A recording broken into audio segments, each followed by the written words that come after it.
किसी गांव में एक बूढ़ा व्यक्ति अपने बेटे और बहू के साथ रहता था। परिवार सुखी संपन्न था, किसी तरह की कोई परेशानी नहीं थी।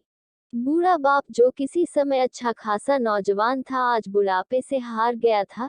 चलते समय लड़खड़ाता था, लाठी की जरूरत पड़ने लगी। चेहरा झुर्रियों से भर चुका था, बस अपना जीवन किसी तरह व्यतीत कर रहा था।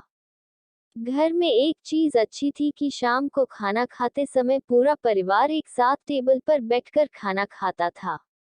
एक दिन ऐसे ही शाम को जब सारे लोग खाना खाने बैठे, बेटा ऑफिस से आया था, भूख ज्यादा थी सो जल्दी से खाना खाने बैठ गया और साथ में बहू और उसका एक बेटा भी खाने लगे। बूढ़े हाथ जैसे ही थाली उठाने को हुए, थाली हाथ से छिटक गई, थोड़ी दाल टेबल पे गिर गई। बहू बेटे ने घृणा दृष्टि से पिता की ओर देखा और फिर से अपना खाने में लग गए। बूढ़े पिता ने जैसे ही अपने हिलते हाथों से खाना खाना शुरू किया तो खाना कभी कपड़ों पे गिरता, कभी जमीन पर। बहू चिढ़ते हुए कहा, हे राम, कितनी गंदी तरह से खाते हैं, मन करता है इनकी थाली किसी अलग कोने में लगवा देते हैं। बेटे ने भी ऐसे सिर हिलाया जैसे पत्नी की बात से सहमत हो। उनका बेटा ये सब मासूमियत से देख रहा था। अगले दिन पिता की थाली उस टेबल से हटाकर एक कोने में लगवा दी गई। पिता की डिब्बाती आंखें सब कुछ देखते हुए भी कुछ बोल नहीं पा रही थी। बूढ़ा पिता रोज की तरह खाना खाने लगा। खाना कभी इधर गिरता, कभी उधर। छोटा बच्चा अपना खाना छोड़कर लगातार अपने दादा की तरफ देख रहा था।